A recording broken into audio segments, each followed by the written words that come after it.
Perkenalkan, nama saya Muhammad Lutfi Maulana dengan NIM G0023-113 dari kelompok SGD A2. Nah, kali ini saya akan menerangkan sedikit mengenai pembelajaran anatomi. Ada dua yang akan saya terangkan, yaitu mengenai antebrasi dan ekstremitas inferior.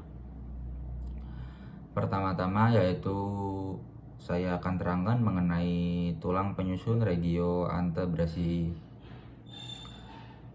Tulang penyusunnya itu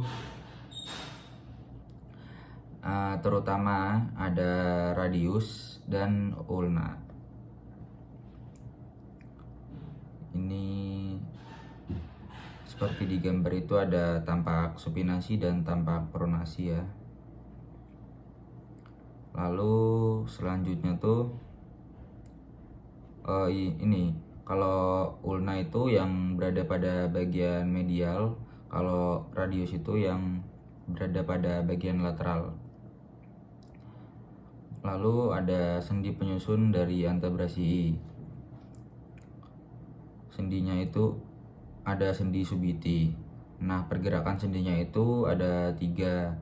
Ada articulatio humeroradialis, articulatio humeroulnaris, dan articulatio radioulnaris atau proximal. Nah, selanjutnya saya akan terangkan mengenai musculus ventral depan dari antebrasi. Ventral itu depan.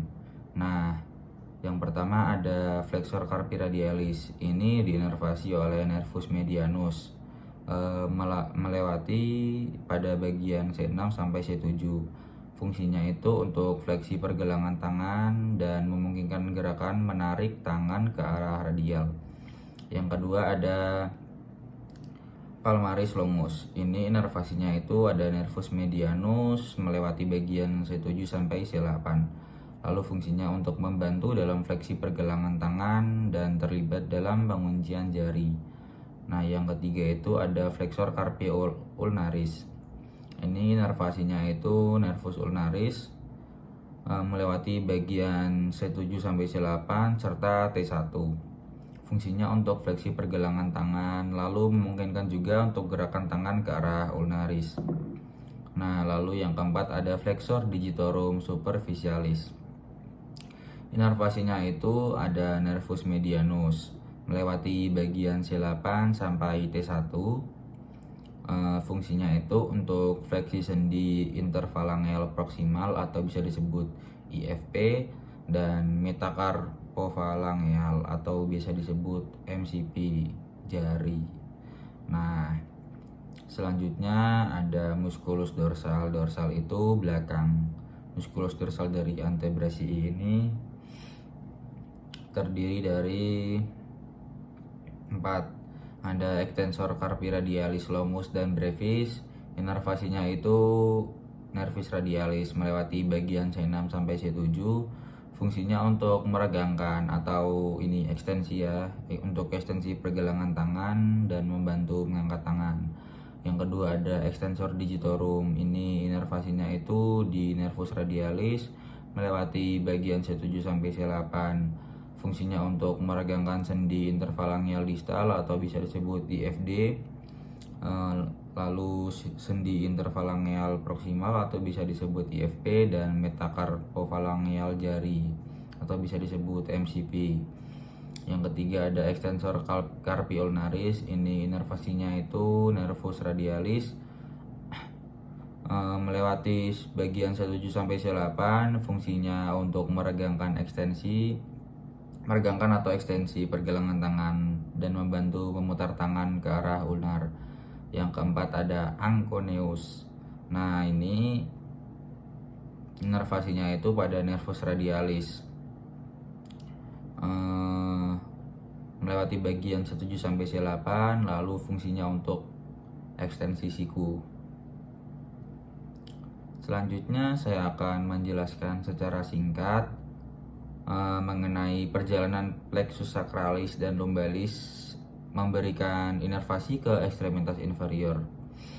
Nah, jadi plexus sacralis dan lumbalis itu adalah jaringan saraf kompleks yang memberikan inervasi ke ekstremitas inferior. Inferior tuh bawah ya, ekstremitas inferior tuh ini anggota gerak bawah atau kaki. Nah, keterangannya yaitu plexus lumbalis ini tuh terbentuk oleh cabang-cabang dari segmen saraf tulang belakang lumbar itu mulai dari L1 sampai L4, lalu memberi inervasi ke sebagian besar otot-otot dan kulit bagian depan dan dalam paha, lutut, dan sebagian bawah kaki. Lalu beberapa saraf penting dari plexus lumbalis termasuk nervus femoralis serta nervus obturatorius.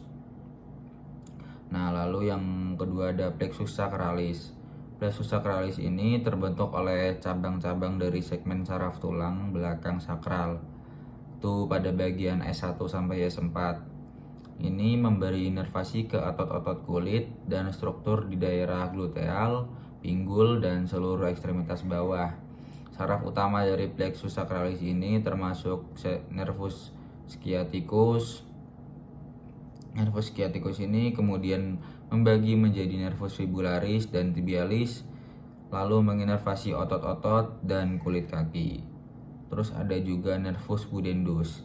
Ini yang menginervasi daerah perineum dan otot-otot pelvik.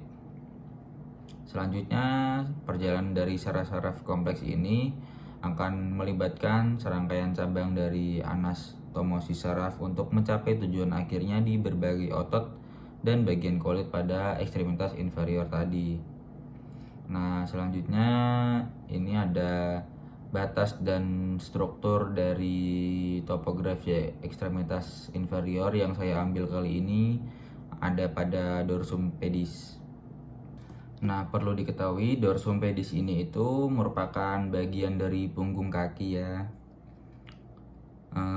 Dorsum itu punggung, kaki itu pedis. Jadi disebut dorsum pedis. Nah, ini dorsum pedis ini meliputi tulang-tulang metatarsal dan tulang tarsal di bagian atas kaki manusia tadi ya, punggung. Nah, jadi di dalam dorsum pedis ini terdapat berbagai struktur topografis yang penting. Nah, berikutnya kali ini saya akan menjelaskan batas dan strukturnya dari dorsum pedis tadi. Nah, yang pertama ada batas lateralnya atau samping. Batas lateralnya ini tuh dorsum pedis. Lateral tuh sisi luar kaki. Jadi jari kaki kelingking itu bertemu dengan bagian punggung kaki terluar. Itu saja dari saya. Sekian, saya ucapkan terima kasih.